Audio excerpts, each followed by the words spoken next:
നമസ്കാരം, good morning. എല്ലാ പ്രേക്ഷകർക്കും ഒരു നല്ല ദിവസം ആശംസിച്ചുകൊണ്ട് രാവിലെ തുടങ്ങുകയാണ്. ആശ്വാസകരമായ വാർത്തകളാണ് രാവിലെ പ്രേക്ഷകരുമായി പങ്കുവയ്ക്കാൻ കൂടുതലുള്ളത്. മറ്റ് രാഷ്ട്രീയ വാർത്തകളുമുണ്ട് ആശ്വാസകരം എന്ന് പറയാൻ. കാരണം റഷ്യ യുക്രൈൻ യുദ്ധം അവസാനിക്കാനുള്ള വഴികൾ ഒരുങ്ങുന്നു, അതിലേക്ക് എത്തുന്നു എന്ന വാർത്ത വരുന്നു. അമേരിക്ക വെച്ച കരാറുകളെല്ലാം യുക്രൈൻ അത് ഞങ്ങൾ തയ്യാറാണ് എന്നുള്ള രീതിയിലുള്ള മുന്നോട്ട് പോക്ക് നമ്മൾ കാണുന്നുണ്ട്. ഒപ്പം എത്യോപ്യയിലുണ്ടായ അഗ്നിപർവ്വത സ്ഫോടനത്തിൽ നമ്മുടെ ഇന്ത്യൻ ആകാശത്തുണ്ടായിരുന്ന വലിയ ആശങ്ക അതൊഴിഞ്ഞു എന്ന സമാധാനപരമായ വാർത്തയും വരുന്നു. ഒപ്പം തദ്ദേശ തെരഞ്ഞെടുപ്പ് വാർത്തകളുമുണ്ട്. എല്ലാ പ്രേക്ഷകരെയും ഒരിക്കൽ കൂടി രാവിലെയിലേക്ക് സ്വാഗതം ചെയ്യുകയാണ്. ആദ്യം നോക്കാം പ്രധാന വാർത്തകൾ. റഷ്യ യുക്രൈൻ യുദ്ധം അവസാനിപ്പിക്കാൻ ധാരണ. അമേരിക്കയുടെ സമാധാന പദ്ധതി അംഗീകരിച്ച് യുക്രൈൻ. വ്ളാഡിമിർ സെലൻസ്കി ഉടൻ അമേരിക്ക സന്ദർശിക്കും. റഷ്യയിലേക്കും യുക്രൈനിലേക്കും പ്രതിനിധികളെ അയക്കുമെന്ന് ഡൊണാൾഡ് ട്രംപ്. എത്യോപ്യൻ അഗ്നിപർവ്വത ചാരം ഇന്ത്യൻ ആകാശത്ത് നിന്ന് മാറി. പുകപടലങ്ങൾ ചൈനയിലേക്ക് നീങ്ങി. നിരീക്ഷണം തുടരുമെന്ന് വ്യോമയാന മന്ത്രാലയം. വിമാന സർവീസുകൾ സാധാരണ നിലയിലായി.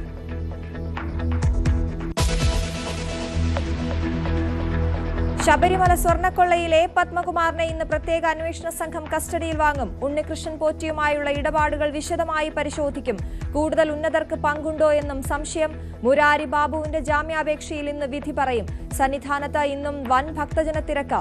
2 ദിവസത്തിനിടെ ദർശനം നടത്തിയത് 2,05,000-ലധികം തീർത്ഥാടകർ.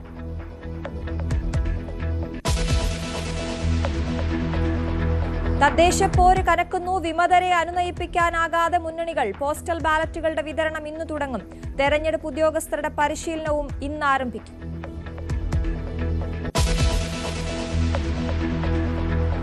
സംസ്ഥാനത്ത് ഇന്നും മഴ മുന്നറിയിപ്പ്. തിരുവനന്തപുരം, കൊല്ലം, പത്തനംതിട്ട ജില്ലകളിൽ യെല്ലോ അലർട്ട്. ഇടിമിന്നലിനും സാധ്യത. കേരള തീരത്ത് മത്സ്യബന്ധനത്തിന് വിലക്ക് തുടരുന്നു. മുല്ലപ്പെരിയാറിലെ ജലനിരപ്പ് 140 അടിയായി ഉയർന്നു.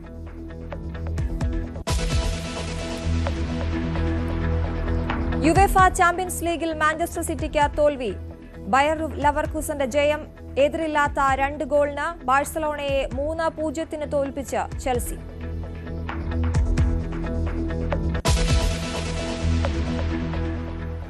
വിശദമായ വാർത്തയിലേക്ക്. റഷ്യ യുക്രൈൻ യുദ്ധത്തിന് വിരാമമായേക്കും. അമേരിക്ക തയ്യാറാക്കിയ 28 നിർദ്ദേശങ്ങളുള്ള സമാധാന കരാർ യുക്രൈൻ അംഗീകരിച്ചേക്കുമെന്ന് ആണ് റിപ്പോർട്ട്. കരാറിൽ കൂടുതൽ ചർച്ചകൾക്കായി റഷ്യയിലേക്കും യുക്രൈനിലേക്കും ട്രംപ് പ്രതിനിധികളെ അയക്കും. കരാർ റഷ്യയ്ക്ക് അനുകൂലമെന്ന് യുക്രൈനിൽ നിന്ന് വലിയ വിമർശനങ്ങൾ ഉയരുമ്പോൾ വ്ളാഡിമിർ സെലൻസ്കി ഡൊണാൾഡ് ട്രംപിനെ വൈറ്റ് ഹൌസിൽ കാണുമെന്ന വിവരങ്ങളും പുറത്തുവരുന്നു. Under our leadership, we passed the largest tax cuts in history, the largest spending cuts in history, the largest regulation cuts in history, and we have fully secured our southern border. I've also ended 8 wars in 9 months, and we're working on that final war. It's not easy, but I don't know. I think we're going to get there. 25,000 soldiers, Ukraine, Russia. In the last month, 25,000 soldiers have died. So I think we're getting very close to a deal. We'll find out. I thought that one would have been gone quicker.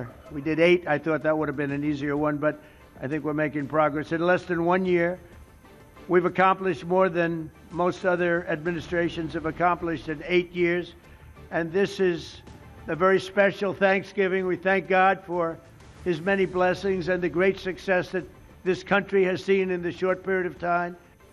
Abhilash Radhakrishnan ചേരുന്ന വിവരങ്ങളുമായി news ഡെസ്കിൽ നിന്നും. Abhilash, good morning. എന്തായാലും ശുഭകരമായ വാർത്തയാണ് വരുന്നത്. ട്രംപിന്റെ അവകാശവാദമാണ് നമ്മൾ കേട്ടത്. 8 യുദ്ധങ്ങൾ 9 മാസത്തിനിടെ അത് അവസാനിപ്പിക്കാൻ തനിക്കായി എന്ന അവകാശവാദമാണ് ട്രംപ് ഉന്നയിക്കുന്നത്. എന്താണ് നിലവിലെ വിവരങ്ങൾ? Good morning Aswathy. ട്രംപ് പറയുന്നത് പോലെ 8 യുദ്ധങ്ങൾ, അക്കാര്യത്തിലേക്ക് നമുക്ക് പിന്നീട് കടക്കാം. ഇപ്പോൾ ആദ്യം നമുക്ക് പറയാനുള്ളത് റഷ്യ യുക്രൈൻ യുദ്ധം അത് അവസാനിക്കാൻ പോകുന്നു, അതിനുള്ള ചില തയ്യാറെടുപ്പുകൾ നടക്കുന്നു എന്നുള്ളതാണ് ഏറ്റവും പ്രധാനപ്പെട്ട വിവരം. ഇതുമായി ബന്ധപ്പെട്ട് ഈ യുദ്ധം അവസാനിപ്പിക്കുന്നതിന് റഷ്യയും യുക്രൈനും തമ്മിലെ യുദ്ധം അവസാനിപ്പിക്കുന്നതിന് ചില കരാറുകൾ, ചില നിർദ്ദേശങ്ങൾ അമേരിക്ക മുന്നോട്ട് വെച്ചു. അത് 28 പോയിന്റുകളാണ് ആ നിർദ്ദേശത്തിലുള്ളത്. അത് റഷ്യയും യുക്രൈനും അംഗീകരിച്ചാൽ ഈ യുദ്ധം വരുന്ന മണിക്കൂറുകളിൽ തന്നെ ഒരുപക്ഷെ അവസാനിക്കും. അതുമായി ബന്ധപ്പെട്ട് ചർച്ചകൾ നടത്തുന്നതിന് പ്രതിനിധികളെ റഷ്യയിലേക്കും യുക്രൈനിലേക്കും അമേരിക്ക അയച്ചിരിക്കുകയാണ്. മാത്രമല്ല ചില വിവരങ്ങൾ പുറത്തു വരുന്നത് യുക്രൈൻ പ്രസിഡന്റ് വളോഡിമിർ സെലൻസ്കി ഒരുപക്ഷെ വരുന്ന ദിവസങ്ങളിൽ വൈറ്റ് ഹൗസിലെത്തി ട്രംപിനെ വീണ്ടും നേരിൽ കാണും എന്നുള്ള ഒരു പ്രഖ്യാപനം വരുന്നു.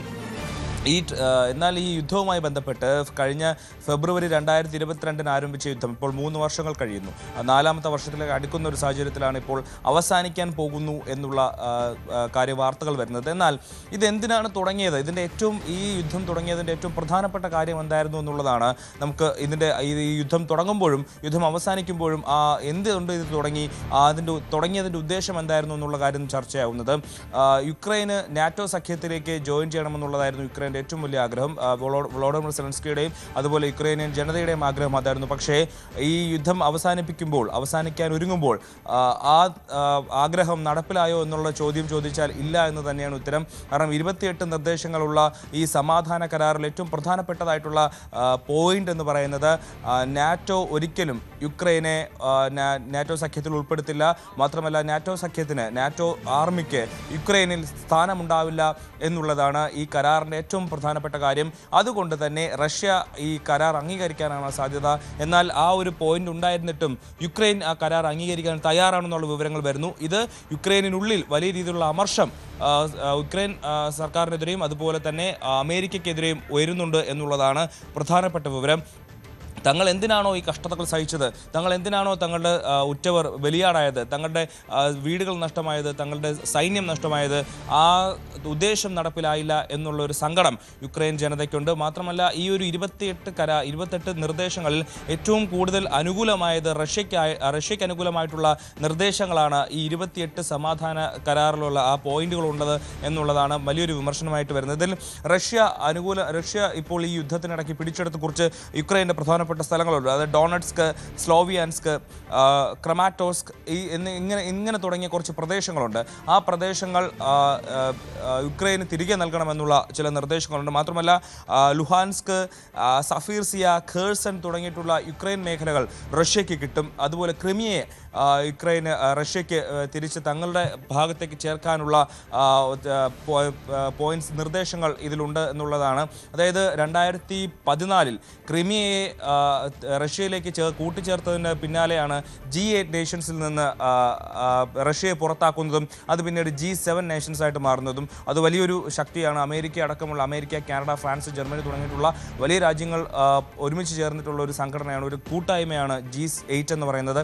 അതിൽ നിന്ന് 2014 റഷ്യയ്ക്ക് പുറത്തു പോവേണ്ടി വന്നു. അതടക്കം തിരിച്ച് റഷ്യയെ ആ കൂട്ടത്തിലേക്ക് ഉൾപ്പെടുത്താനുള്ള തീരുമാനം വരെ ഈ നിർദ്ദേശത്തിലുണ്ട്. മാത്രമല്ല ഈ യുദ്ധം തുടങ്ങിയ സമയത്ത് റഷ്യക്കെതിരെ യൂറോപ്യൻ യൂണിയൻ $300 ബില്യൺ ഉപരോധങ്ങൾ, അവരുടെ അസറ്റ്സിന് ഉപരോധങ്ങൾ ഏർപ്പെടുത്തിയിരുന്നു. ആ ഉപരോധങ്ങൾ നീക്കുന്നതിനുള്ള നിർദ്ദേശം ഈ പോയിന്റിലുണ്ട്, ഈ കരാറിലുണ്ട്. അതുപോലെ ഈ യുദ്ധം തുടങ്ങിയ റഷ്യക്കെതിരെ വാർ ക്രൈംസ്, യുദ്ധക്കുറ്റ ചുമത്തണമെന്ന് ആവശ്യപ്പെട്ടുകൊണ്ടുള്ള യുക്രൈൻ്റെ നിർദ്ദേശമുണ്ട്.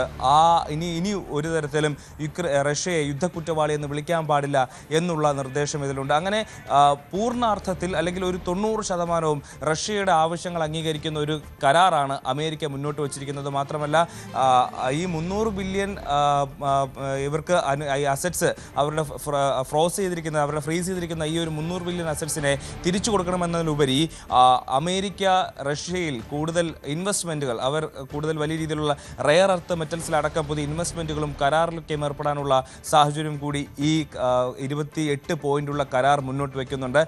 പിന്നെ ഇതിന് അനുകൂലമായിട്ട്, അതായത് യുക്രൈൻ അനുകൂലമായിട്ടുള്ള മറ്റ് ഒരു പോയിന്റ് എന്ന് പറയുന്നത് യുക്രൈൻ റീബിൽഡ് ചെയ്യുന്നതിന് റഷ്യ $100 ബില്യൺ വാഷിംഗ്ടണിന് നൽകണം എന്നുള്ളൊരു പോയിന്റ് ഈ കരാറിലുണ്ട്. അങ്ങനെ മാത്രമല്ല ഒരു പ്രധാനപ്പെട്ട മറ്റൊരു കാര്യം, യുക്രൈന് പരമാവധി അവരുടെ സൈനിക ശക്തി 6 ലക്ഷം ആക്കി നിജപ്പെടുത്തണമെന്നുള്ള ഒരു നിർദ്ദേശം കൂടി ഈ കരാറിൽ മുന്നോട്ട് വയ്ക്കുന്നുണ്ട്. ഇതിൽ ഇതൊരു വേർഡ് പറയുന്നത് ഡീനാസിഫൈഡ് എന്നാണ്. അതായത് നാസിസ്റ്റ് ആയിട്ടുള്ള ഒരു രാജ്യമായിട്ട് യുക്രൈനെ അവർ പരോക്ഷമായിട്ട് തന്നെ പറയുന്നുണ്ട്. ആ ഒരു വാക്കുകൂടി കരാറിലുണ്ടെന്നുള്ളതാണ് നമുക്ക് അന്താരാഷ്ട്ര മാധ്യമങ്ങൾ വായിക്കുമ്പോൾ മനസ്സിലാക്കുന്നത്. അങ്ങനെ എല്ലാ തരത്തിലും യുക്രൈന് എതിരായിട്ടുള്ള അല്ലെങ്കിൽ റഷ്യയ്ക്ക് അനുകൂലമായിട്ടുള്ള ഒരു കരാറിലേക്ക് വരുന്നു. ആ കരാർ അംഗീകരിക്കാൻ യുക്രൈൻ തയ്യാറാകുന്നു എന്നുള്ളതാണ് ഇവിടുത്തെ ഏറ്റവും പ്രധാനപ്പെട്ട കാര്യം. അതെന്തുകൊണ്ട് അങ്ങനെ എന്നുള്ള കാര്യങ്ങൾക്ക് ഒരുപക്ഷെ വരുന്ന മണിക്കൂറുകളിൽ ഉത്തരം വരും.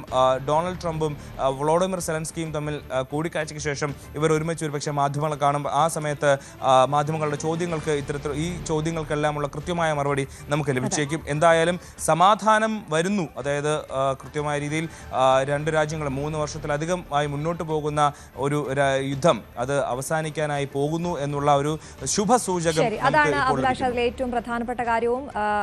മറ്റൊരു ആശ്വാസ വാർത്ത എന്ന് പറയുന്നത് എത്യോപ്യയിലെ അഗ്നിപർവ്വത സ്ഫോടനത്തെ തുടർന്ന് ഉയർന്ന വലിയ ആശങ്ക, ചാരവും പുകയും ഇന്ത്യൻ ആകാശത്ത് നിന്ന് അത് പൂർണ്ണമായി മാറിയതായി കേന്ദ്ര കാലാവസ്ഥാ വകുപ്പ് അറിയിക്കുകയാണ്. രാത്രി 10:30 ചാരവും കരിമേഘ പടലവും ചൈനീസ് ഭാഗത്തേക്ക് നീങ്ങി എന്നാണ് കാലാവസ്ഥാ വകുപ്പിന്റെ അറിയിപ്പ്. ഇതോടെ വിമാന സർവീസുകൾ സാധാരണ നിലയിലായിരിക്കുന്നു അല്ലേ അഭിലാഷ്?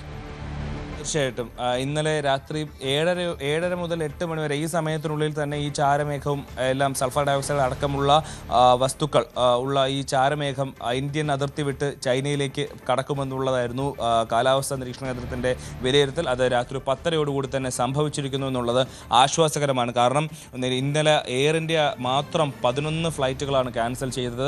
അതുപോലെ ആകാശ എയർ ജിദ്ദ, അബുദാബി, ദുബായ് അങ്ങനെ UAE-യിലേക്കുള്ള എല്ലാ ഫ്ലൈറ്റുകളും ക്യാൻസൽ ചെയ്തിരുന്നു. ഇൻഡിഗോ നിരവധി ഫ്ലൈറ്റുകൾ ക്യാൻസൽ ചെയ്തു. അങ്ങനെ ആളുകൾ, സഞ്ചാരികൾ വലിയ രീതിയിൽ ബുദ്ധിമുട്ടിയ ഒരു ദിവസമായിരുന്നു കടന്നു പോയത്. അങ്ങനെ ആ ഒരു ദുരിതത്തിന് ഇപ്പോൾ അറുതി വന്നിരിക്കുന്നു. ഇന്നു മുതൽ കൃത്യമായ രീതിയിൽ ഫ്ലൈറ്റുകൾ മുന്നോട്ട് പോകും. പക്ഷേ അതിലും ചില നിർദ്ദേശങ്ങൾ DGCA നൽകുന്നത് കൃത്യമായ രീതിയിൽ എയർ പരിശോധിച്ച്, വായു നിലവാരം പരിശോധിച്ച് എന്തെങ്കിലും ബുദ്ധിമുട്ടുകൾ ശ്രദ്ധയിൽപ്പെടുന്നുണ്ടെങ്കിൽ അപ്പോൾ തന്നെ അത് തിരിച്ചറിയാനോ റീറൂട്ട് ചെയ്യാനോ ഉള്ള നിർദ്ദേശം കൂടി DGCA വിമാന കമ്പനികൾക്ക് നൽകുന്നുണ്ട്.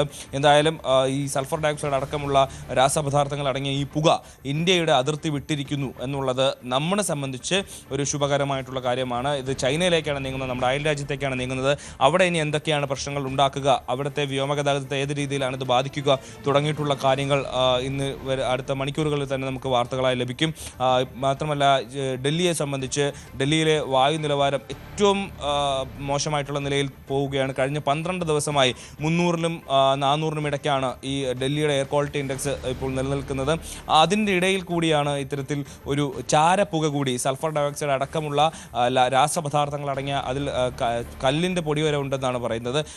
അത്തരത്തിലുള്ള ചാരപ്പുക അടങ്ങിയ ഈ ഒരു പുക പടലം ഡൽഹിയിലേക്ക് എത്തുമ്പോൾ അത് വീണ്ടും വായു നിലവാരത്തെ ബാധിക്കുമെന്നുള്ള റിപ്പോർട്ടുകൾ വന്നിരുന്നു. എന്നാൽ അന്തരീക്ഷത്തിൽ നിന്ന്, നമ്മുടെ പ്രതലത്തിൽ നിന്ന് 10 കിലോമീറ്റർ മുകളിലാണ് ഈ ഒരു ചാരപ്പുക നിലനിൽക്കുന്നത്. അതുകൊണ്ട് തന്നെ നിലവിൽ വലിയ പ്രശ്നങ്ങളൊന്നുമില്ല എന്നുള്ളതാണ് ഇന്നലെ തന്നെ വന്ന റിപ്പോർട്ട്. പക്ഷേ ഇത് മഴയായി പെയ്യുമ്പോൾ ഇത്തരം രാസപദാർത്ഥങ്ങൾ മണ്ണിലേക്ക് എത്താനും അമ്ലമഴയായി മാറാനുള്ള ഒരു സാധ്യതയൊക്കെ ഇന്നലെ തന്നെ വന്നിരുന്നതാണ്. അക്കാര്യത്തിലൊക്കെ ഇനി എന്താണ് നമ്മുടെ ഡൽഹി ഭരണകൂടം ചെയ്യാൻ പോകുന്നത് തുടങ്ങിയിട്ടുള്ള കാര്യങ്ങൾ നമുക്ക് കണ്ടു തന്നെ അറിയണം. എന്തായാലും വരുന്ന മണിക്കൂറുകളിൽ ഈ 2 വാർത്തകളിലും വലിയ രീതിയിലുള്ള അപ്ഡേറ്റുകൾ ഉണ്ടാവും. അശ്വതി. ശരി, അഭിലാഷ് രാധാകൃഷ്ണനാണ് വിശദവിവരങ്ങൾ നൽകിയത്. തെക്കൻ കേരളത്തിൽ ഇന്നും ഒറ്റപ്പെട്ട ഇടങ്ങളിൽ ശക്തമായ മഴയ്ക്ക് സാധ്യതയുണ്ട്. തിരുവനന്തപുരം, കൊല്ലം, പത്തനംതിട്ട ജില്ലകളിൽ യെല്ലോ അലർട്ടാണ്. കന്യാകുമാരി കടലിന് സമീപത്തെ ചക്രവാത ചുഴി ന്യൂനമർദ്ദമായി ശക്തി പ്രാപിച്ചിട്ടുണ്ട്. തീവ്ര ന്യൂനമർദ്ദമായി ശക്തി പ്രാപിക്കാനും സാധ്യതയുണ്ട്.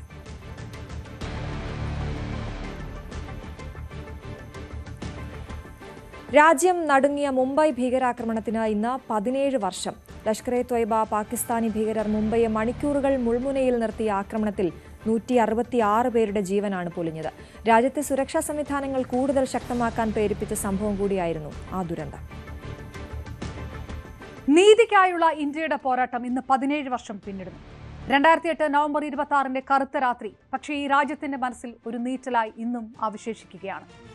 സാമ്പത്തിക തലസ്ഥാനമായ മുംബൈയെ മുൾമുനയിൽ നിർത്തി നിരപരാധികളായ 100 കണക്കിന് ആളുകളുടെ ജീവനെടുത്ത ആ ഭീകരാക്രമണത്തിന്റെ ഓർമ്മ പുതുക്കുമ്പോൾ നഷ്ടപ്പെട്ട ജീവനുകൾക്കും രാജ്യത്തിനായി പോരാടി വീരചരമം പ്രാപിച്ച ധീര സൈനികർക്ക് മുന്നിൽ രാജ്യം ശിരസ് നമിക്കുകയാണ്. മറക്കാനാവില്ല നമ്മുടെ സുരക്ഷാ ഏജൻസികൾക്ക് 1 നവംബർ 26. പാക് ഭീകര സംഘടനയായ ലഷ്കർ ഇ ത്വയ്ബയിലെ 10-അംഗ സംഘമാണ് മുംബൈ നഗരത്തെ ഭീകരാക്രമണത്തിന്റെ മുൾമുനയിൽ നിർത്തിയത്. ലഷ്കർ ഇ ത്വയ്ബയുടെ നേതാക്കളായ സഖിയുർ റഹ്മാൻ ലഖ്വി, ഹാഫിസ് സയ്യിദ് എന്നിവരുടെ നേതൃത്വത്തിലായിരുന്നു ഈ ഭീകരാക്രമണം ആസൂത്രണം ചെയ്തത്. പാകിസ്ഥാനിലെ മുസാഫറാബാദിൽ സമുദ്രയുദ്ധ പരിശീലനം നൽകിയ ക്യാമ്പിൽ പാകിസ്ഥാൻ സൈന്യത്തിലും ISAയിലും ഉണ്ടായിരുന്ന മുൻകാല ഉദ്യോഗസ്ഥർ പങ്കെടുത്തു. US പൗരനായ ഡേവിഡ് ഹെഡ്ലിയും തഹാവൂർ റാണയും മുംബൈയിൽ GPS-ഉം വീഡിയോകളും ഉപയോഗിച്ച് Taj Mahal palace hotel, Oberoi Trident, നരിമൻ house, Chhatrapati Shivaji Maharaj terminus എന്നിവയുടെ ബ്ലൂ പ്രിന്റുകൾ തയ്യാറാക്കി. മേജർ ഇക്ബാൽ എന്നറിയപ്പെടുന്ന ഒരു ISI ഉദ്യോഗസ്ഥന്റെ സഹായത്തോടെ ഫണ്ടിംഗ് ഉറപ്പാക്കി. അജ്മൽ കസബ്, ഇസ്മായിൽ ഖാൻ, ഷൊഹൈബ്, നാസിർ തുടങ്ങിയ 10 തെരഞ്ഞെടുക്കപ്പെട്ട ഭീകരർക്ക് ഫിദായിൻ എന്ന ആത്മാഹുതി യൂണിറ്റിന്റെ പ്രത്യേക പരിശീലനം നൽകി. ഈ ഭീകരർക്ക് കൊക്കൈൻ പോലുള്ള മരുന്നുകൾ നൽകി ഉറക്കമില്ലാതെ നീണ്ട ദൗത്യത്തിന് തയ്യാറാക്കി. അങ്ങനെ നവംബർ 23-ന് കറാച്ചി അസീസാബാദ് തീരപ്രദേശത്ത് നിന്ന് ചെറിയ ബോട്ടിലാണ് ഭീകരർ ഇന്ത്യയിലേക്ക് പുറപ്പെടുന്നത്. 26-ന് അറേബ്യൻ സമുദ്രത്തിൽ ഇന്ത്യൻ അതിർത്തിക്ക് 48 നോട്ടിക്കൽ മൈലിനകത്ത് ഗുജറാത്തിൽ രജിസ്റ്റർ ചെയ്ത മത്സ്യബന്ധന ബോട്ട് MV കുബേർ പിടിച്ചെടുത്തു. കപ്പലിലുണ്ടായിരുന്ന 5 ജീവനക്കാരിൽ 4 പേരെ കൊലപ്പെടുത്തി. ക്യാപ്റ്റൻ അമർ സിംഗ് സോളങ്കിയെ ബന്ദിയാക്കി മുംബൈയിലേക്ക് കപ്പലോടിച്ചു. 2 ഗ്രൂപ്പുകളിലായി ഭീകരർ ബദ്വാർ പാർക്കിന് സമീപവും കഫേ പരേഡിലും മുംബൈ തീരത്തിറങ്ങി. 60 മണിക്കൂറിലധികം നീണ്ട ആക്രമണത്തിന്റെ പ്രധാന കണക്കുകൾ ഞെട്ടിക്കും. 166 പേരാണ് കൊല്ലപ്പെട്ടത്. ഇതിൽ 9 ഭീകരർ ഒഴികെ 157 പേർ സാധാരണക്കാരും സുരക്ഷാ ഉദ്യോഗസ്ഥരുമാണ്. സുരക്ഷാ ഉദ്യോഗസ്ഥരായ 20 പേർ വീരമൃത്യു വരിച്ചു. ATS മേധാവി ഹേമന്ത് കർക്കറെ, മേജർ സന്ദീപ് ഉണ്ണികൃഷ്ണൻ, അശോക് കാംതെ, വിജയ് സലാസ്കർ എന്നിവരടക്കമുള്ള ധീരന്മാരെ അന്ന് രാജ്യത്തിന് നഷ്ടമായി. 300-ലധികം പേർക്ക് പരിക്കേൽക്കുകയും ചെയ്തു. മരണപ്പെട്ടവരിൽ 26 പേർ വിദേശ പൗരന്മാരായിരുന്നു. ഇത് ആക്രമണത്തിന് ഒരു അന്താരാഷ്ട്ര ഗൗരവം നൽകി. അമേരിക്ക, ഇസ്രായേൽ, ബ്രിട്ടൻ തുടങ്ങിയ രാജ്യക്കാർ കൊല്ലപ്പെട്ടവരുടെ കൂട്ടത്തിലുണ്ടായിരുന്നു. അന്ന് പ്രധാനപ്പെട്ട 12 ഇടങ്ങളിൽ വെടിവെപ്പും സ്ഫോടനങ്ങളും നടന്നു. Chhatrapati Shivaji Maharaj terminus, Taj Mahal palace hotel, Oberoi Trident hotel, Nariman house, Leopold cafe തുടങ്ങിയ നഗരത്തിന്റെ ഹൃദയഭാഗങ്ങൾ ലക്ഷ്യമാക്കപ്പെട്ടു. CST റെയിൽവേ സ്റ്റേഷനിൽ മാത്രം 58-ലധികം പേർ കൊല്ലപ്പെട്ടു.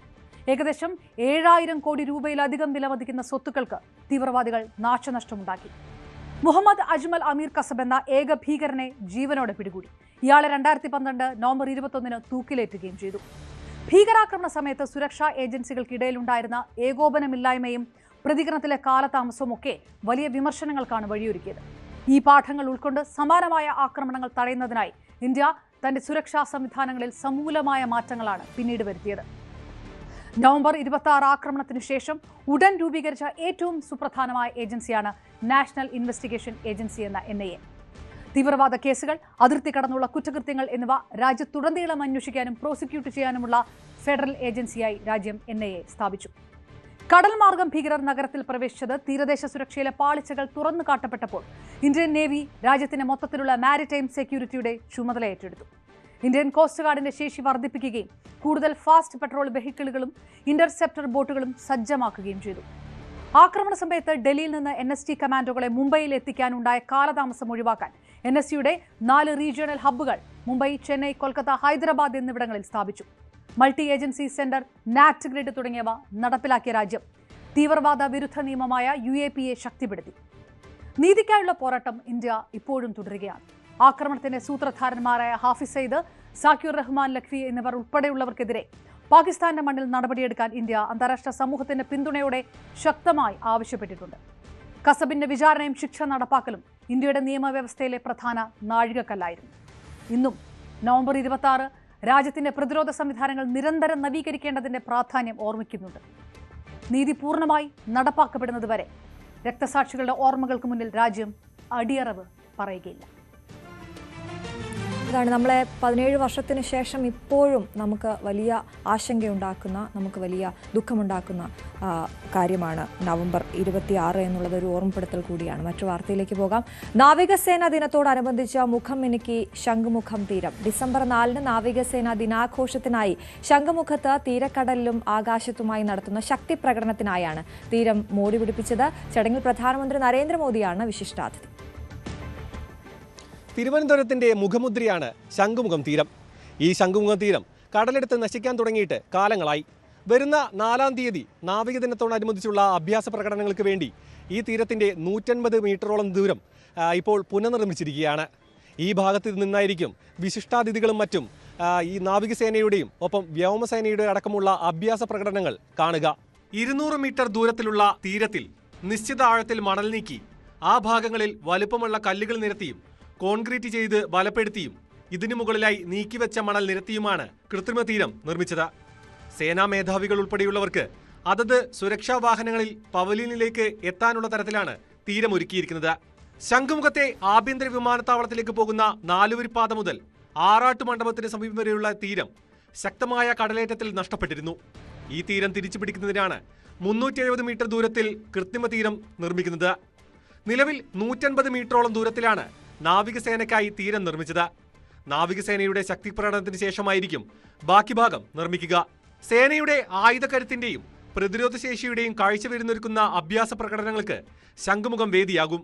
രാജ്യത്തിന്റെ വിവിധ ഭാഗങ്ങളിൽ നിന്ന് നാവികസേനയുടെ പടക്കപ്പലുകളും അന്തർവാഹിനികളും യുദ്ധവിമാനങ്ങളും മറ്റ് സന്നാഹങ്ങളും തിരുവനന്തപുരത്തേക്കെത്തും. ഇത് കാണാൻ വിശാലമായ പവലിയനും സ്ഥാപിച്ചിട്ടുണ്ട്. ആഘോഷത്തിന് സൗകര്യമൊരുക്കാൻ 14 കോടി രൂപ അടിയന്തര സാഹചര്യത്തിൽ അനുവദിച്ചിരുന്നു. ന്യൂസ് 18 തിരുവനന്തപുരം. മറ്റു വാർത്തകളിലേക്ക് എത്താം, ഇടവേളയ്ക്ക് ശേഷം. ഇനി തദ്ദേശ തെരഞ്ഞെടുപ്പ് വാർത്തകൾ.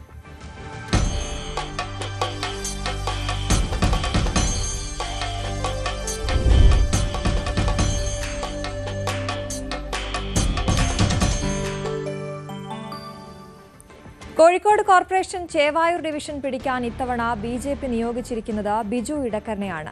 വാർഡ് വിഭജനത്തോടെ അനുകൂല സാഹചര്യമാണ് നിലവിലുള്ളത്. 40 സീറ്റുകളോടെ BJP കോർപ്പറേഷൻ ഭരിക്കുമെന്നും സ്ഥാനാർത്ഥി പറയും.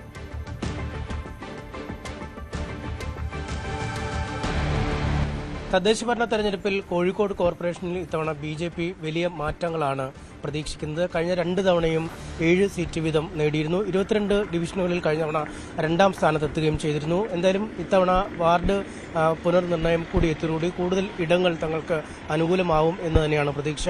കോർപ്പറേഷനിലെ ചേവായൂർ ഡിവിഷനിൽ മത്സരിക്കുന്ന ബിജു എടക്കനാണ് നമുക്കൊപ്പം ഉള്ളത്. എങ്ങനെയാണ്, വലിയ പ്രതീക്ഷയാണ് BJPക്കുള്ളത്? ചേവായൂർ വാർഡ് ഇപ്രാവശ്യം തീർച്ചയായിട്ടും BJP വിജയിക്കും.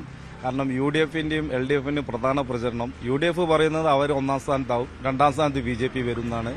LDF പറയുന്ന അവർ 1ാം സ്ഥാനമാവും, 2ാം സ്ഥാനത്ത് BJP. അപ്പോൾ 2 കൂട്ടർക്കും BJP 2ാം സ്ഥാനം വരും എന്നുള്ളൊരു തോന്നലുണ്ടായിട്ടുണ്ട്. പക്ഷെ ഞങ്ങൾക്ക് ഉറപ്പാണ് ഞങ്ങൾ ഇപ്രാവശ്യം ഇവിടെ ജയിക്കും.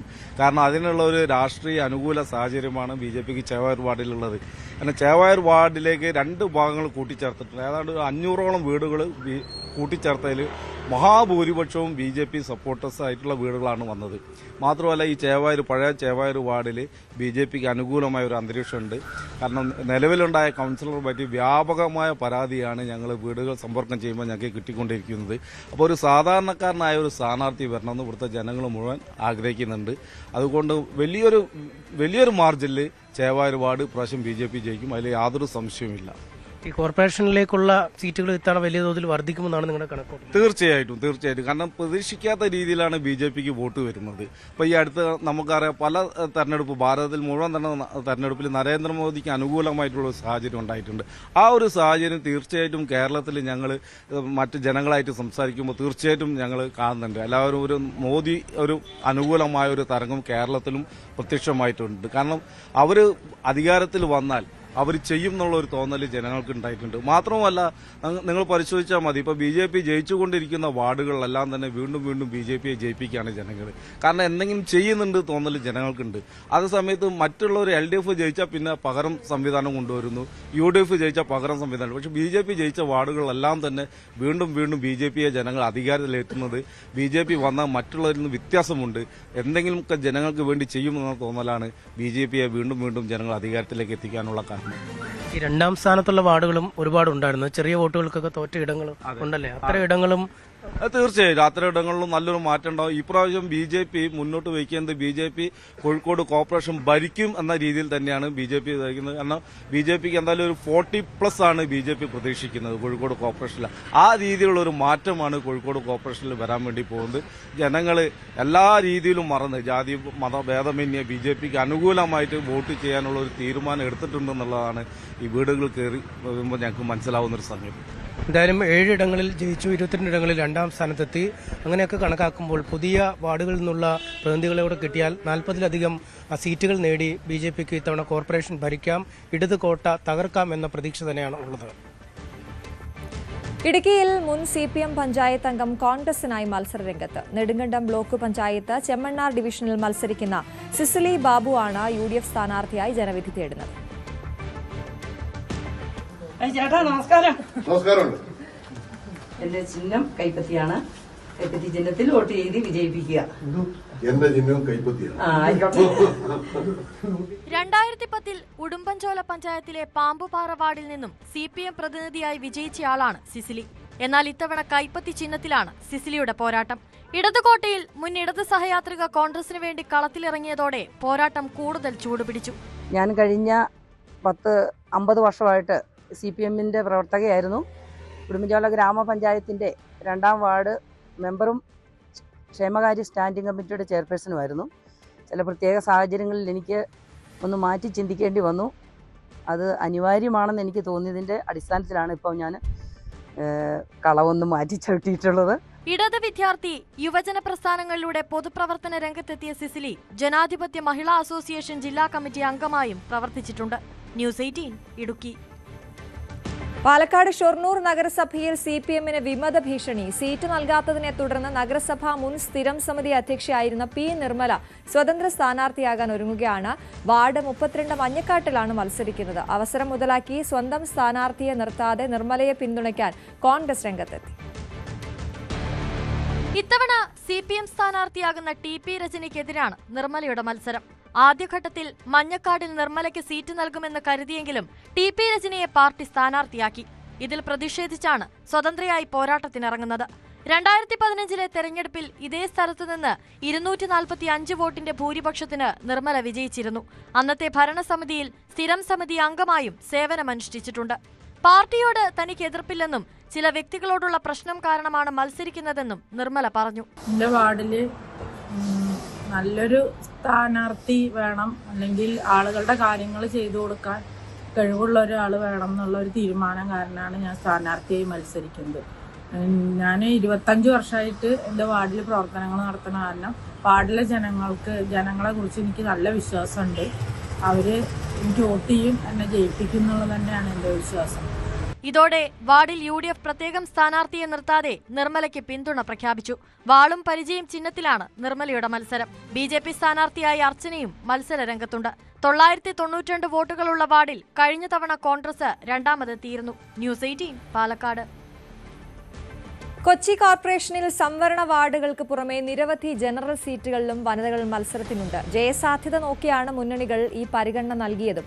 എന്നാൽ മുന്നണി വ്യത്യാസമില്ലാതെ വനിതാ റിബൽ സ്ഥാനാർത്ഥികളും സജീവമാണ്. ഇത്തവണ വനിതാ സംവരണമുള്ള സീറ്റുകളിൽ അതിൽ കൂടുതൽ വനിതകൾക്ക് നൽകിയെന്ന ഒരു ആക്ഷേപം UDF-നകത്തുണ്ട്. അങ്ങനെ ഒരു വലിയ രീതിയിൽ കോൺഗ്രസിനകത്ത് തന്നെയെല്ലാം പരാതികൾ വരുമ്പോൾ കൂടുതൽ സ്ത്രീകൾ മത്സരരംഗത്തേക്ക് വരുന്നു എന്നത് തന്നെയാണ്. അതോടൊപ്പം ഔദ്യോഗികമല്ലാതെയും വിമതരായും തന്നെയും കൂടുതൽ സ്ത്രീകൾ മത്സരരംഗത്തേക്ക് വരുന്നു എന്നതും ഒരു കൗതുകം തന്നെയാണ്. നമ്മൾ പശ്ചിമ കൊച്ചിയിൽ ഫോർട്ട് കൊച്ചി മേഖലയിലേക്ക് വരുമ്പോൾ ഇവിടെ 3 വനിതാ സ്ഥാനാർത്ഥികൾ, അതിൽ 3 പേരും റിബൽ സ്ഥാനാർത്ഥികളായി മത്സരിക്കുന്നു. കോൺഗ്രസിൻ്റെ ഭാരവാഹിത്വങ്ങൾ ഉണ്ടായിരുന്നവർ ഒരാൾ CPM-ലെ മഹിളാ വിഭാഗത്തിൽ ഭാരവാഹിത്വം ഉണ്ടായിരുന്നത്. അങ്ങനെ 3 പേരും മത്സരരംഗത്തുണ്ട് എന്നതാണ് ഇതിൻ്റെ ഒരു കൗതുകം എന്ന് പറയുന്നത്. ആദ്യം പേരെങ്ങനെയാണ്? പേരെൻ്റെ സീനത്ത് സത്താർ. ഏത് വാർഡിലാണ് മത്സരിക്കുന്നത്? ഞാൻ 2ാം വാർഡിലാണ് മത്സരിക്കുന്നത്. ഇത്ര കാലം നേരത്തെ ഇതിലെ LDF-ലായിരുന്നു. 25 വർഷം ഞാൻ പ്രവർത്തിച്ചുകൊണ്ടിരിക്കുന്നത്. CPM-ന്റെ ഭാഗമായിട്ടാണ് ഞാൻ പ്രവർത്തിച്ചുകൊണ്ടിരുന്നത്. 25 വർഷം കഴിഞ്ഞ് ഞാൻ പ്രവർത്തനം തുടങ്ങിയിട്ട്.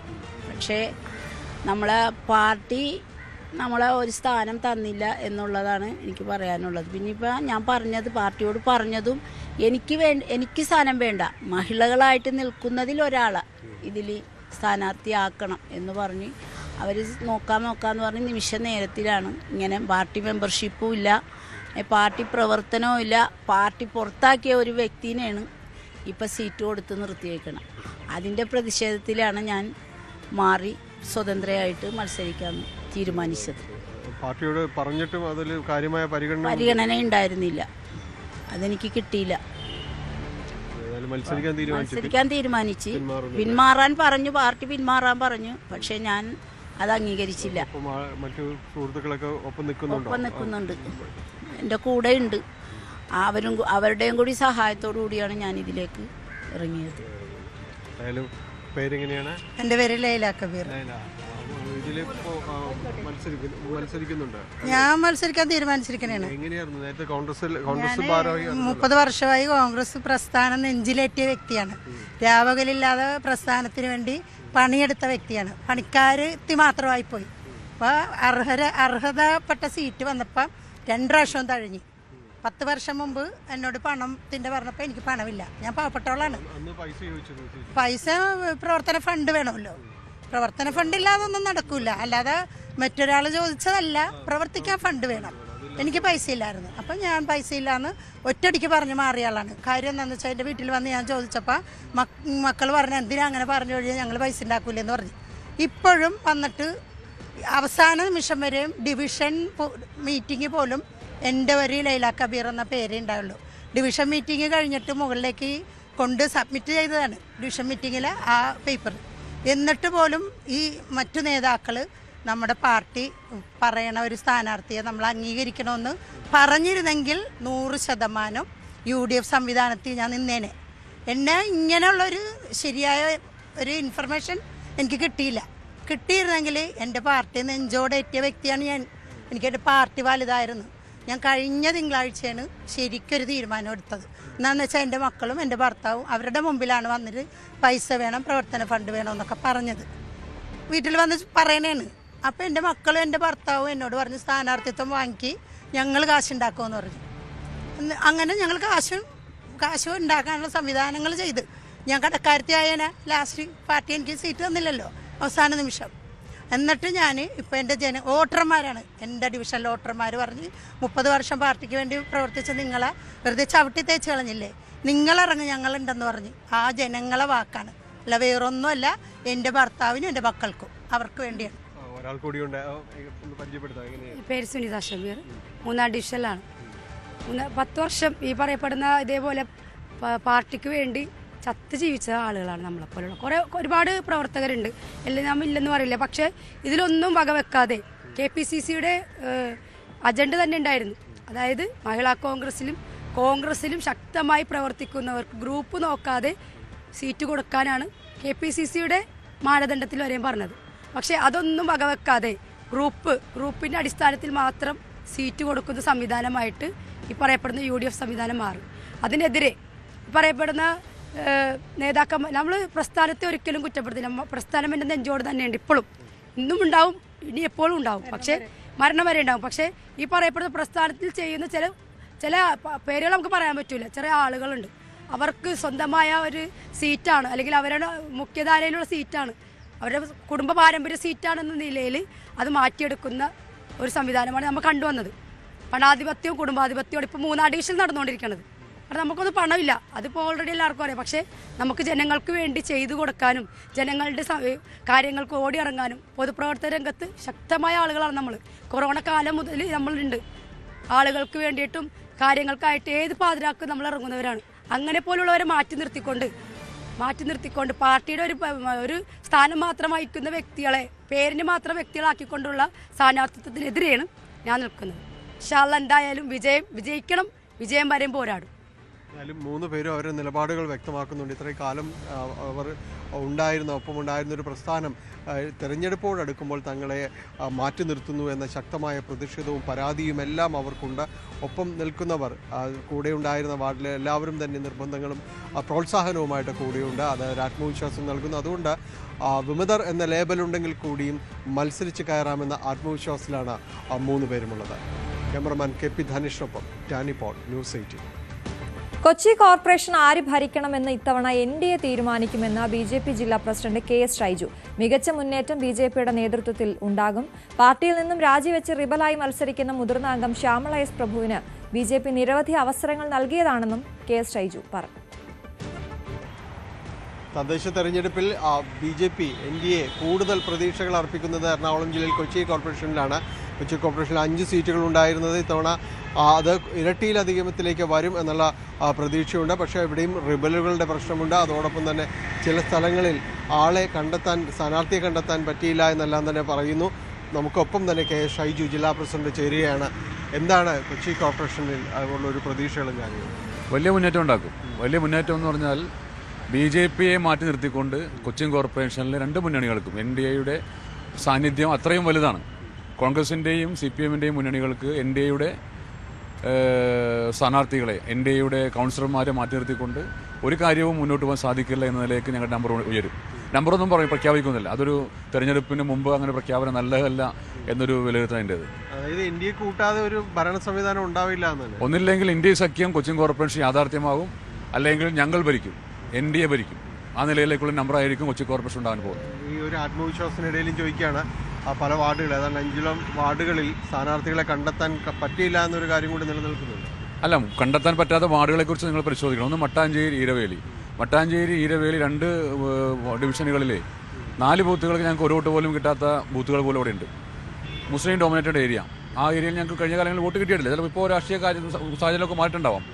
അതുകൊണ്ട് ഞങ്ങൾ കാര്യമായി ശ്രദ്ധിക്കാതെ പോയ 2 ഡിവിഷനിൽ പെട്ടതാണ് ഈ 2 ഡിവിഷനുകൾ. മറ്റേ 2 ഡിവിഷനുകളിലെ ഒന്ന് പട്ടികജാതി സംവരണ മണ്ഡലമാണ്. അവസാന നിമിഷം നോമിനേഷൻ കൊടുക്കാൻ വേണ്ടിയുള്ള ടോക്കൺ 3 മണിക്ക് ടോക്കൺ എടുത്തിട്ട് പോലും നോമിനേഷൻ കൊടുക്കാൻ പറ്റാതെ പോയ 2 ഡിവിഷനുകളാണ് മറ്റു 2 പേരും.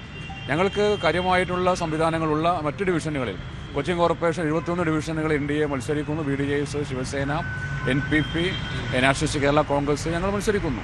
ആ സ്ഥലങ്ങളിൽ കാര്യമായി ഞങ്ങൾ ശ്രദ്ധ കേന്ദ്രീകരിച്ചിട്ടുണ്ട്. ജയിക്കാൻ സാധ്യമാകുന്ന ഡിവിഷനുകൾ ഞങ്ങൾ വളരെ കൃത്യമായിട്ട് ഞങ്ങൾ പ്രവർത്തകർ തയ്യാറാക്കിയ ലിസ്റ്റുണ്ട്. അതിനുവേണ്ടിയുള്ള കഠിനമായിട്ടുള്ള പ്രയത്നങ്ങൾ മുന്നണിയിലെ എല്ലാ നേതാക്കന്മാരും, ഞങ്ങളുടെ പ്രവർത്തകന്മാർ, ഞാൻ ഉൾപ്പെടെയുള്ള എല്ലാ പ്രവർത്തകന്മാരും അതിനുവേണ്ടിയുള്ള കഠിനമായിട്ടുള്ള പ്രയത്നമാണ്. അതുകൊണ്ട് അവിടെ നിർത്താത്തത് അതൊരു ചർച്ചയ്ക്ക് എടുക്കേണ്ട ആവശ്യമേ ഇല്ല എന്നുള്ളതാണ്. അല്ല, സ്വാഭാവികമായിട്ട് ജയസാധ്യതയുള്ള വാർഡുകളിലാണ് ഞങ്ങൾ കൂടുതൽ. എല്ലാ രാഷ്ട്രീയ പാർട്ടികളും അങ്ങനെ തന്നെ ആയിരിക്കും. ഞാൻ BJP മാത്രമായിരിക്കില്ല. എല്ലാ രാഷ്ട്രീയ പാർട്ടികളും നോമിനേഷൻ കഴിഞ്ഞു കഴിഞ്ഞാൽ പിന്നെ സ്വാഭാവികമായിട്ട് ശ്രദ്ധിക്കുന്നത് ജയസാധ്യതയുണ്ട്, 100% ജയിക്കും എന്നുള്ള വാർഡുകളിലും ജയിക്കാൻ സാധ്യതയുള്ള വാർഡുകളിലുമായിരിക്കും സ്വാഭാവികമായിട്ടും കൂടുതൽ ശ്രദ്ധ കേന്ദ്രീകരിക്കുന്നത്. ഒരു കാര്യം ഞാൻ കൂട്ടിച്ചേർക്കാൻ ആഗ്രഹിക്കുന്നത്, ഇപ്പോൾ 2 മുന്നണികളിലും പെട്ട ആളുകൾ, ഞാൻ പരസ്യമായി പറയാൻ ആഗ്രഹിക്കുന്നില്ല, 2 മുന്നണികളിലും പെട്ട ആളുകൾ, LDFിൻ്റെയും UDFിൻ്റെയും മുന്നണിയിൽപ്പെട്ട ആളുകൾ ഞങ്ങളെ സമീപിച്ചിട്ടുണ്ട്. അത് ഏത് രീതിയിലാണ് അത് വർക്കൗട്ട് ചെയ്യുന്നതെന്ന് വരും ദിവസങ്ങൾ ഞാൻ പ്രഖ്യാപിക്കാം. തുറന്നു പറയാൻ വേണ്ടി നമ്മൾ തയ്യാറാണ്. സ്ഥാനാർത്ഥി നിർണയത്തിന് ശേഷവും ഉണ്ടല്ലോ പല കാര്യങ്ങളും ചെയ്യാൻ സാധിക്കും. ഇത് സ്ഥാനാർത്ഥി നിർണയം കഴിഞ്ഞാൽ ഇവിടെ കൊച്ചിൻ കോർപ്പറേഷൻ്റെ ഭരണസമിതി രൂപീകരിക്കുന്നത് വരെയുള്ള സമയങ്ങളുണ്ട്. അപ്പോൾ അതുകൊണ്ട് എന്തൊക്കെയാണ് ചെയ്യാൻ സാധിക്കുന്നതെന്ന് ഈ 2 കൂട്ടരോടും, ഈ കോൺഗ്രസിൻ്റെയും മാർക്സിസ്റ്റ് പാർട്ടിയുടെയും നേതൃത്വത്തിനോട്, അവരുടെ സംഘടനാ കാഴ്ചപ്പാടിനോട്, അവരുടെ നയസമീപനങ്ങളോട്, സ്ഥാനാർത്ഥികൾക്ക് പോലും എതിർപ്പ് എന്ന് പറഞ്ഞാൽ പൊതുജനങ്ങളുടെ കാര്യം പറയേണ്ടതുണ്ടോ?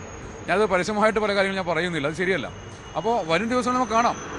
ഏതായാലും അത്തരം ഒരു അത്ഭുത കാഴ്ചകൾക്ക് വെയിറ്റ് ചെയ്യുമ്പോഴും ഇടയ്ക്ക് ചോദിക്കുകയാണ്, കൊച്ചി കോർപ്പറേഷനിലെ BJPയുടെ മുഖം എന്നെല്ലാം തന്നെ വിശേഷിപ്പിക്കാവുന്ന വളരെയധികം കാലം കൗൺസിലറായിരുന്ന ശ്യാമള പാർട്ടിയിൽ നിന്ന് രാജിവെച്ച് റിബലാവുകയാണ്. അങ്ങനെയുള്ളൊരു സാഹചര്യം കൂടി അഭിമുഖീകരിക്കുന്നുണ്ട്. അല്ല, ശ്യാമളപ്രഭു ഞങ്ങളുടെ സീനിയർ നേതാവായിരുന്നു. അവർ ദീർഘകാലം 6 ടൈം കൊച്ചി കോർപ്പറേഷൻ BJPയുടെ ഫേസ് ആയിരുന്നു. ഒരു കാര്യം ആലോചിക്കണം, 6 ടൈം ഫേസ് ആയിരുന്നു എന്ന് പറയുമ്പോൾ ഒരേ വാർഡിൽ നിന്ന് തന്നെയാണ്. സംവരണം വന്നപ്പോൾ മറ്റു വാർഡിലേക്ക് മാറി നിൽക്കുവാനോ അല്ലെങ്കിൽ അവിടെ വേറൊരാളെ മത്സരിപ്പിക്കുവാനോ ഉള്ള ഒരു ശ്രമം ശ്യാമള ചേച്ചിയും നടത്തിയിട്ടില്ല. സ്വാഭാവികമായിട്ടും 6 ടൈം പൂർത്തിയായി കഴിഞ്ഞപ്പോൾ ശ്യാമള ചേച്ചി സ്വമേധയാണ് കഴിഞ്ഞ വർഷം രഘുറാമിനെ സ്ഥാനാർത്ഥിയാക്കണം എന്ന് പറഞ്ഞത് ശ്യാമള ചേച്ചിയായിരുന്നു. ആ ശ്യാമള ചേച്ചി വീണ്ടും 5 വർഷം കഴിയുമ്പോൾ, ഇപ്പോൾ കഴിഞ്ഞ 5 വർഷം രഘുറാമിൻ്റെ കൗൺസിൽഷിപ്പ് കഴിഞ്ഞു, ഇപ്പോൾ വീണ്ടും തെരഞ്ഞെടുപ്പിൽ മത്സരിക്കണം എന്ന് പറയുമെന്ന് ഞങ്ങളത് പ്രതീക്ഷിച്ചിട്ടുണ്ടായിരുന്നില്ല. അപ്പോൾ എന്താണ് സംഭവിച്ചത് എന്ന് പാർട്ടി സംസ്ഥാന ഘടകം, അതിനെക്കുറിച്ച് സംസ്ഥാന അധ്യക്ഷൻ ഉൾപ്പെടെ ആളുകൾ സംസാരിച്ചു എന്നാണ് ഞാൻ മനസ്സിലാക്കുന്നത്. ഞാൻ ചേച്ചിയുമായി സംസാരിച്ചു. നല്ലൊരു ആത്മബന്ധമുള്ള ഒരു കുടുംബമാണ് ശ്യാമള ചേച്ചിയുമായിട്ട് സംസാരിച്ചു. പക്ഷേ ഇന്നലെ വരെ അവരുടെ നോമിനേഷൻ പിൻവലിച്ചിട്ടില്ല എന്നാണ് ഞാൻ മനസ്സിലാക്കുന്നത്. മറ്റു കാര്യങ്ങളൊന്നും എനിക്ക് അതിനെക്കുറിച്ചും അറിയില്ല. വലിയ ആത്മവിശ്വാസത്തിൽ തന്നെയാണ് ഇപ്പോൾ ശ്യാമള ചേച്ചിയുടെ ഡിവിഷൻ, ആ 7ാം ഡിവിഷൻ, പഴയ 7ാം ഡിവിഷൻ ഇന്നിപ്പോൾ ചെറുളായി ഡിവിഷൻ 5ാം ഡിവിഷനായി മാറുമ്പോൾ ആ ഡിവിഷനിൽ റിബൽ എന്നല്ല ആര് വന്നാലും താമരയ്ക്കാണ് അവിടെ വോട്ട്. താമര ചിഹ്നത്തിൽ ആര് മത്സരിച്ചാലും വലിയ ഭൂരിപക്ഷത്തോടു കൂടി 3-2 ഭൂരിപക്ഷം ലഭിക്കുന്ന ഒരു മണ്ഡലമാണ് BJPയെ സംബന്ധിച്ച്. ഞങ്ങൾക്ക് അതിനെക്കുറിച്ച് യാതൊരു ആശങ്കയുമില്ല. മറ്റ് ഡിവിഷനുകളിലൊന്നും ഈ കുഴപ്പങ്ങളൊന്നുമില്ല. അതെല്ലാം ചെറിയ സൗന്ദര്യപ്പിണക്കങ്ങളെല്ലാം ഞങ്ങൾ സംസാരിച്ച് തീർത്ത് എല്ലാ ഡിവിഷനുകളിലും വളരെ സഹകരണത്തോടു കൂടി, വളരെ ആത്മാർത്ഥത്തോടുകൂടി എല്ലാവരും, നേതാക്കന്മാരും പ്രവർത്തകരും ഘടകകക്ഷികളും എല്ലാവരും ഒരേപോലെ ഇറങ്ങുന്ന ഒരു തെരഞ്ഞെടുപ്പ് കഴിഞ്ഞ കാലങ്ങളിലൊന്നും കണ്ടിട്ടില്ല. അതുകൊണ്ട് വലിയ പ്രതീക്ഷകളാണുള്ളത്. മറ്റ് 2 മുന്നണികളിലുമുള്ള പടലപ്പിണക്കങ്ങൾ എങ്ങനെ BJPക്ക് അനുകൂലമാക്കാം, NDAക്ക് അനുകൂലമാക്കാം എന്ന വലിയ ചിന്തയിലാണ് ഞാനിപ്പോൾ. ഏതായാലും വലിയ ആത്മവിശ്വാസമാണ് ജില്ലാ പ്രസിഡന്റും അതോടൊപ്പം തന്നെ BJP NDA ക്യാമ്പുകൾക്കെല്ലാം തന്നെയുള്ളത്.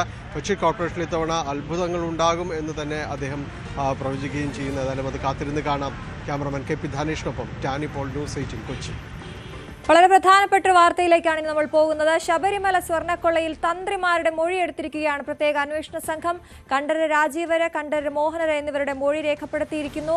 ഉണ്ണികൃഷ്ണൻ പോറ്റിയെ അറിയാമായിരുന്നു എന്നാണ് ഇരുവരുടെയും മൊഴി. ഇപ്പോൾ ഡാൻ കുര്യൻ വിവരങ്ങളുമായി ചേരുന്നു. ഡാൻ, ഈ നീക്കം ഇനി എങ്ങോട്ട്, SITയുടെ നീക്കം എങ്ങോട്ട് എന്ന് നമ്മൾ ഉറ്റുനോക്കുകയായിരുന്നു. ഇപ്പോൾ തന്ത്രിമാരുടെ മൊഴി എടുത്തിരിക്കുന്നു. എന്തൊക്കെയാണ് വിവരങ്ങൾ? പ്രാഥമിക വിവരശേഖരണത്തിന്റെ ഭാഗമായാണ് തന്ത്രി കണ്ഠരര് രാജീവരുടെയും കണ്ഠരര് മോഹനരുടെയും മൊഴിയെടുത്തിരിക്കുന്നത് എന്ന് നമുക്ക് വിവരം ലഭിക്കുന്നത്.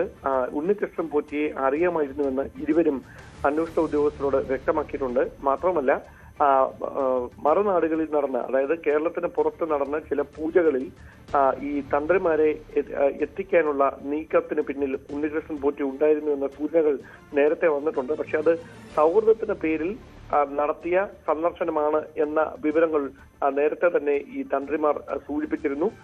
അതിനപ്പുറത്തേക്ക് ഈ കേസുമായി ബന്ധപ്പെട്ട് ഈ തട്ടിപ്പിനെ കുറിച്ചോ അല്ലെങ്കിൽ ഇത്തരത്തിലുള്ള ഒരു ഗൂഢാലോചനയെ കുറിച്ചോ അറിവുണ്ടായിരുന്നു എന്ന കാര്യമാണ് SIT വിശദമായി പരിശോധിച്ചുകൊണ്ടിരിക്കുന്നത്. നിലവിൽ അത് സാധൂകരിക്കുന്ന തെളിവെടുപ്പിലേക്കോ വിശദമായ ചോദ്യം ചെയ്യലിലേക്കോ അല്ലെങ്കിൽ മൊഴിയെടുപ്പിലേക്കോ ഒന്നും കടന്നിട്ടില്ല. ഈ നിലവിലുണ്ടായിരിക്കുന്ന പ്രശ്നങ്ങളുമായി ബന്ധപ്പെട്ട്, രജിസ്റ്റർ ചെയ്ത കേസുമായി ബന്ധപ്പെട്ട് ഉണ്ണികൃഷ്ണൻ പോറ്റിയെ അറിയാമായിരുന്നു എന്നതടക്കമുള്ള കാര്യങ്ങളിലാണ് SIT വ്യക്തത വരുത്തിയിരിക്കുന്നത്. അതിൽ അറിയാമായിരുന്നു എന്ന് ഇരുവരും മൊഴി നൽകിയതായാണ് നമുക്ക് ലഭിക്കുന്ന വിവരം. ഇനി വിശദമായ മൊഴി രേഖപ്പെടുത്തുന്നതിനായി വീണ്ടും തന്ത്രിമാരെ SIT ഉദ്യോഗസ്ഥർ സമീപിച്ചേക്കും. ശരി, ഡാനാണ് വിവരങ്ങൾ നൽകിയത്. എന്തായാലും പ്രാഥമിക വിവരശേഖരണം എന്ന് പറയുമ്പോഴും തന്ത്രിമാരുടെ മൊഴിയെടുത്തു എന്നുള്ളത് ഈ കേസിനെ സംബന്ധിച്ചൊരു നിർണായക ഘട്ടം തന്നെയാണ്. ഇപ്പോൾ എ പത്മകുമാറിനെ അടക്കം ചോദ്യം ചെയ്യുന്നതിൽ നിന്ന് ഇനി എങ്ങോട്ടാണ് SITയുടെ നീക്കം എന്ന വലിയ ചോദ്യത്തിന് ഉത്തരം ഇപ്പോൾ തന്ത്രിമാരുടെ മൊഴിയെടുത്തിരിക്കുകയാണ് പ്രത്യേക അന്വേഷണ സംഘം. അതേസമയം ശബരിമല സ്വർണ്ണക്കൊള്ള കേസിൽ ദേവസ്വം ബോർഡ് മുൻ പ്രസിഡന്റ് എ പത്മകുമാറിന്റെ കസ്റ്റഡി അപേക്ഷ ഇന്ന് കോടതി പരിഗണിക്കും. പത്മകുമാറിനെ വിശദമായി ചോദ്യം ചെയ്യുന്നതിന് കസ്റ്റഡിയിൽ വേണം എന്നാവശ്യപ്പെട്ടുകൊണ്ടാണ് പ്രത്യേക അന്വേഷണ സംഘം കൊല്ലം വിജിലൻസ് കോടതിയിൽ അപേക്ഷ സമർപ്പിച്ചിരിക്കുന്നത്. തട്ടിപ്പിന്റെ തുടക്കം പത്മകുമാറിൽ നിന്നാണെന്ന് അന്വേഷണ സംഘം കണ്ടെത്തിയിരുന്നു. പത്മകുമാറിനെ കസ്റ്റഡിയിലെടുത്ത് ചോദ്യം ചെയ്താൽ തട്ടിപ്പിനെ കുറിച്ച് കൂടുതൽ വിവരങ്ങൾ ലഭ്യമാകുമെന്നാണ് SITയുടെ കണക്കുകൂട്ടൽ.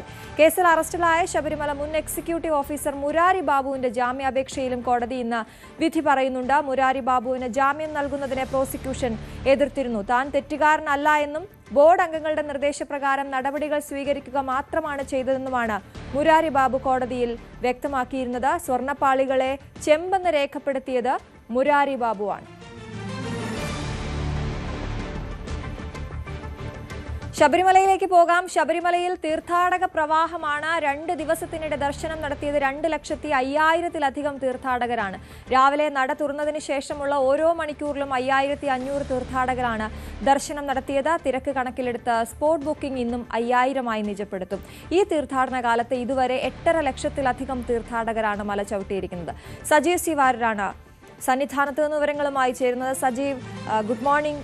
വലിയ തിരക്ക് സന്നിധാനത്തുണ്ട് എന്ന് മനസ്സിലാക്കുന്നു. ഇന്നലെയും വലിയ തിരക്കുണ്ടായിരുന്നു. ഏറ്റവും പുതിയ വിവരങ്ങൾ എങ്ങനെയാണ് അവിടെ?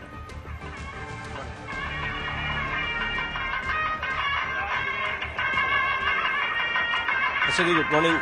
തീർത്ഥാടകരുടെ പ്രവാഹമാണ് സന്നിധാനത്തും പമ്പയിലും എല്ലാം തന്നെ. കഴിഞ്ഞ ദിവസങ്ങളിൽ എല്ലാം ഓരോ ലക്ഷം പേർ ഓരോ ദിവസം എത്തുന്ന രീതിയിലുള്ള ക്രമീകരണങ്ങളാണ് ഉണ്ടായിരിക്കുന്നത്. 5,000-ലേറെ പേരാണ്, ഇന്ന് 5,500-ഓളം പേരാണ് ഓരോ മണിക്കൂറിലും 18-ാം പടി ചവിട്ടുന്നത് എന്നാണ് ഇപ്പോൾ ലഭിക്കുന്ന വിവരം. അതോടൊപ്പം ഇന്നലെ 95,500-ലേറെ പേരാണ് ഇന്നലെ ദർശനം നടത്തിയത്. കഴിഞ്ഞ ദിവസങ്ങളിൽ ഇന്നലെ നിലയ്ക്കൽ ഭാഗങ്ങളിൽ 3 മണിക്കൂർ 4 മണിക്കൂറോളം തീർത്ഥാടകരെ നിയന്ത്രിക്കുന്ന നടപടികൾ ഉണ്ടായിരുന്നു. ഇന്ന് പമ്പയിലും വലിയ തോതിൽ തിരക്കുണ്ട് എന്നാണ് ഇപ്പോൾ അറിയാൻ കഴിയുന്നത്. അതേസമയം പമ്പ കഴിഞ്ഞ് ഉള്ള ശരണ വഴികളിലൊക്കെ നിയന്ത്രിതമായ രീതിയിൽ തിരക്ക് നിയന്ത്രിക്കുന്ന ഒരു സംവിധാനമുണ്ട്. അതുപ്രകാരം ഓരോ മേഖലയിലും ആളുകളെ കൃത്യമായി തീർത്ഥാടകരെ തടഞ്ഞു നിർത്തുകയും നിയന്ത്രിക്കുകയും ചെയ്ത് വലിയ തിരക്ക് അനുഭവപ്പെടാത്ത രീതിയിൽ എത്താനുള്ള സാഹചര്യമാണ് ഒരുക്കുന്നത്. ഇപ്പോൾ നമ്മൾ ദൃശ്യങ്ങളിൽ കാണുന്നത് പോലെ തന്നെ തീർത്ഥാടകർക്ക് സുഗമമായ ദർശനം നടത്താനുള്ള സൗകര്യങ്ങൾ ഏർപ്പെടുത്തുന്നതോടൊപ്പം തന്നെ നിയന്ത്രിതമായ അളവിൽ ആളുകൾ എത്തുന്നതിനപ്പുറത്തേക്ക് തീർത്ഥാടകരുടെ പ്രവാഹമുണ്ട് എന്നാണ് നമ്മൾ ഈ ദിവസങ്ങളിൽ മനസ്സിലാക്കുന്നത്. ആദ്യ ദിവസങ്ങളിൽ ഉണ്ടായിരുന്ന പ്രശ്നങ്ങൾ ഒഴിവാക്കിക്കൊണ്ട് അതേസമയം മറ്റു മേഖലകളിൽ നിലയ്ക്കൽ തുടങ്ങിയുള്ള മേഖലകളിൽ വലിയ തോതിൽ ആളുകൾ കാത്തിരിക്കേണ്ട സാഹചര്യം ഉണ്ട്. ഇപ്പോൾ അത് പ്രത്യേകിച്ചും 1 ലക്ഷത്തിലേറെ പേർ സന്നിധാനത്തേക്ക് എത്തുന്ന ഒരു സാഹചര്യം ഒരു ദിവസം ഉണ്ടായാൽ തിരക്ക് നിയന്ത്രണാതീതമാകുന്ന ഒരു സാഹചര്യം ഉണ്ടാകും. അത് കണക്കിലെടുത്താണ് ഈ തരത്തിലുള്ള ക്രമീകരണങ്ങൾ ഇപ്പോൾ ഏർപ്പെടുത്തിയിരിക്കുന്നത്. വിവിധ സംസ്ഥാനങ്ങളിൽ നിന്നുള്ള തീർത്ഥാടകരാണ് സന്നിധാനത്തേക്ക് ഒഴുകിയെത്തുന്നത്. അശ്വതി. ശരി, സജീവ് സിയാറാണ് സന്നിധാനത്ത് നിന്ന് വിവരങ്ങൾ നൽകിയത്. ജനുവരി 18 മുതൽ തിരുനാവായയിൽ നടക്കുന്ന കുംഭമേളയുടെ ഒരുക്കങ്ങൾ വിലയിരുത്തി ആദ്യ അവലോകന യോഗം. മഹാമണ്ഡലേശ്വർ യോഗി ആനന്ദവനം, വിവിധ മഠങ്ങളിൽ നിന്നുള്ള സന്യാസി വര്യർ, സാമൂതിരി ദേവസ്വം പ്രതിനിധികൾ തുടങ്ങിയവർ യോഗത്തിൽ പങ്കെടുത്തു. കുംഭമേളയ്ക്ക് സമാനമായ രീതിയിലാണ് തിരുനാവായയിൽ മാഘമകം മഹോത്സവം നടത്താനൊരുങ്ങുന്നത്. കന്യാകുമാരി, കൊടുങ്ങല്ലൂർ, പാലക്കാട്, മൂകാംബിക തുടങ്ങി 4 അംബികാ ക്ഷേത്രങ്ങളിൽ നിന്ന് തെളിച്ച ദീപവുമായി ഭാരതപ്പുഴയുടെ ഉത്ഭവസ്ഥാനത്ത് നിന്നാണ് രഥയാത്ര തുടങ്ങുക.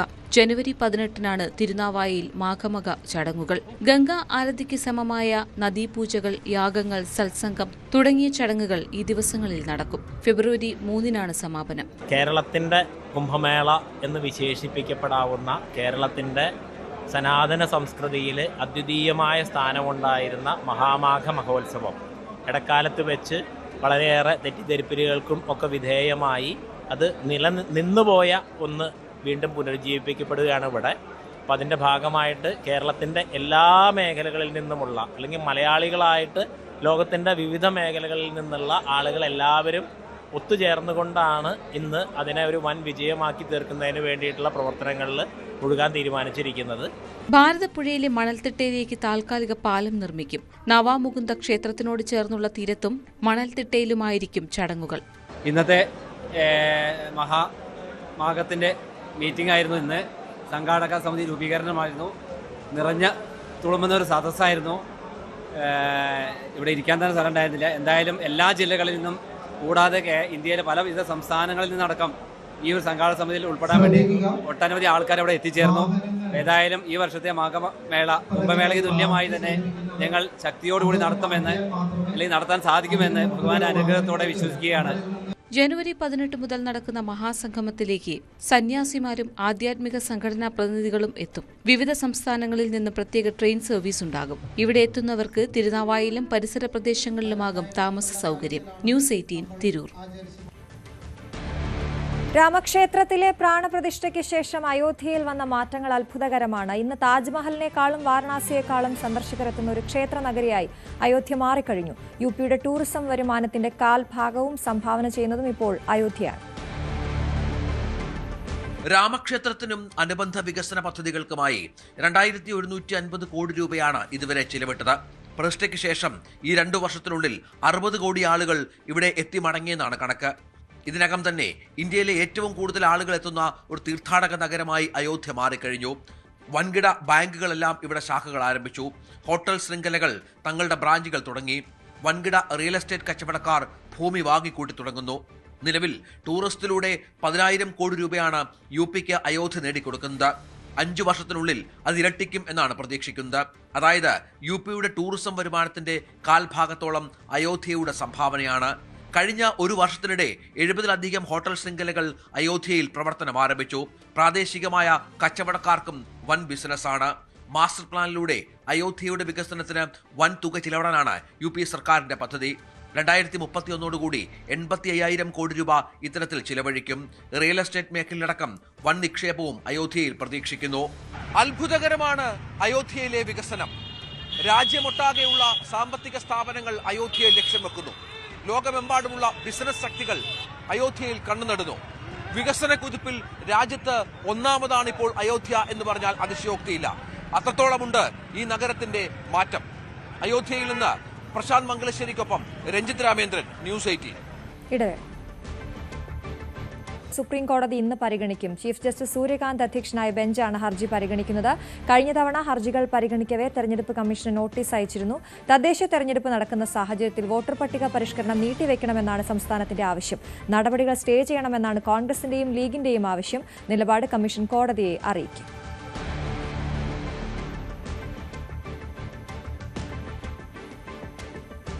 സ്കൂളിലും കോളേജുകളിലുമൊക്കെ പഠിപ്പിക്കുന്ന അധ്യാപകരുടെ വലിയ ഉത്തരവാദിത്തങ്ങളിലൊന്നാണ് ഉത്തരക്കടലാസുകളുടെ മൂല്യനിർണ്ണയം നടത്തുക എന്നത്. ഉത്തരക്കടലാസുകൾ അധ്യാപകന്റെ കയ്യിൽ നിന്ന് നഷ്ടമായി എന്ന വാർത്തയും ചിലപ്പോൾ കേൾക്കാറുണ്ട്. ചില അധ്യാപകർ വാരിക്കോരി മാർക്ക് നൽകും, ചിലർ അങ്ങനെ നൽകില്ല. ഇങ്ങനെയുള്ള പരാതികൾ കുട്ടികളും പറയാറുണ്ട്. ഇനി ആ പരാതികളൊന്നും വേണ്ട, AI അധിഷ്ഠിത ഇന്റേണൽ മൂല്യനിർണ്ണയ സംവിധാനം നടപ്പിലാക്കിയിരിക്കുകയാണ് ഒരു കോളേജ്. എറണാകുളം ജില്ലയിലെ കോതമംഗലത്തുള്ള Marian academy of management studies Eldho Mar Baselios കോളേജാണ് പൂർണ്ണമായും AI അധിഷ്ഠിത ഇന്റേണൽ മൂല്യനിർണ്ണയ സംവിധാനം വിജയകരമായി നടപ്പാക്കിയത്. AI അധിഷ്ഠിത ഇന്റേണൽ മൂല്യനിർണ്ണയ സംവിധാനം നടപ്പിലാക്കുന്ന കേരളത്തിലെ ആദ്യത്തെ ക്യാമ്പസ് എന്ന നേട്ടവും മരിയൻ അക്കാദമി സ്വന്തമാക്കി. കോളേജിലെ കമ്പ്യൂട്ടർ ഡിപ്പാർട്ട്മെന്റിന്റെ കീഴിലുള്ള ഗവേഷണ വിഭാഗമായ മാംസ് AI ആണ് പരീക്ഷാ നടത്തിപ്പിനായി നൂതന സോഫ്റ്റ്വെയർ വികസിപ്പിച്ചെടുത്തത്. MBA ഡിപ്പാർട്ട്മെന്റിലെ സ്റ്റുഡൻസിന്റെ ഇന്റേണൽ അസസ്മെന്റ് വാലുവേഷനാണ് ഈ സിസ്റ്റത്തിലൂടെ വിജയകരമായി പൂർത്തിയാക്കിയത്. ആദ്യം സിലബസിന് അനുയോജ്യമായ ചോദ്യങ്ങൾ തയ്യാറാക്കി, പിന്നീട് കുട്ടികളുടെ ഉത്തരങ്ങൾ വിലയിരുത്തി. മാത്രവുമല്ല, ഫലപ്രസിദ്ധീകരണം ഉൾപ്പെടെയുള്ള മുഴുവൻ അക്കാദമിക് പ്രവർത്തനങ്ങളും ഈ സോഫ്റ്റ്വെയറിലൂടെ സാധ്യമായി. ഇന്റേണൽ പരീക്ഷകൾക്കുള്ള ചോദ്യങ്ങൾ വെറും 1 മിനിറ്റിനുള്ളിലാണ് സോഫ്റ്റ്വെയർ വഴി തയ്യാറാക്കിയത്. റിസൾട്ട് 10 മിനിറ്റിനുള്ളിൽ പ്രസിദ്ധീകരിക്കുകയും ചെയ്തു. റിസൾട്ട് ഉൾപ്പെടെ അധ്യാപകർക്ക് ക്രോസ് ചെക്ക് ചെയ്യുവാനുള്ള അവസരവും ഉണ്ടായിരുന്നു. അധ്യാപകരുടെ ജോലിഭാരം ഗണ്യമായി കുറയുന്നു, മൂല്യനിർണ്ണയം കുറ്റമറ്റതാകുന്നു, കുട്ടികളുടെ റിസൾട്ട് കൃത്യസമയത്ത് പ്രസിദ്ധീകരിക്കാനാകുന്നു. അങ്ങനെ AI വാല്യുവേഷന്റെ ഗുണങ്ങൾ ഏറെയെന്ന് project head Eldhos PU, Muhammad Adil എന്നിവർ പറയുന്നു. മറ്റു ഡിപ്പാർട്ട്മെന്റുകളിലും ഈ സംവിധാനം നടപ്പിലാക്കി കുട്ടികളുടെ പഠന നിലവാരം കൂടുതൽ കാര്യക്ഷമമാക്കാനാണ് കോളേജിന്റെ തീരുമാനം. ന്യൂസ് 18 കോതമംഗലം. അങ്ങനെ ഇന്റേണൽ മാർക്കിന്റെ കാര്യത്തിൽ ഒരു തീരുമാനമായിരിക്കുകയാണ് AI വഴി.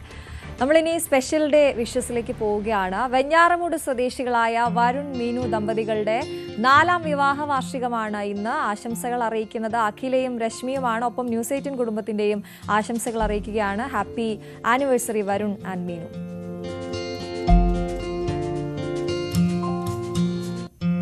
തിരുവനന്തപുരം സ്വദേശികളായ അരുണിന്റെയും സഞ്ജനയുടെയും വിവാഹ വാർഷികമാണിന്ന്.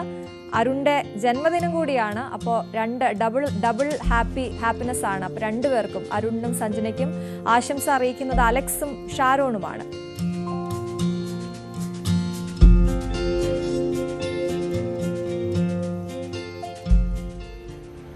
ഒരിക്കൽ കൂടി എല്ലാ പ്രേക്ഷകർക്കും ഒരു നല്ല ദിവസം ആശംസിക്കുകയാണ്. ഇനി കാണാം പോലീസ് പട്രോൾ.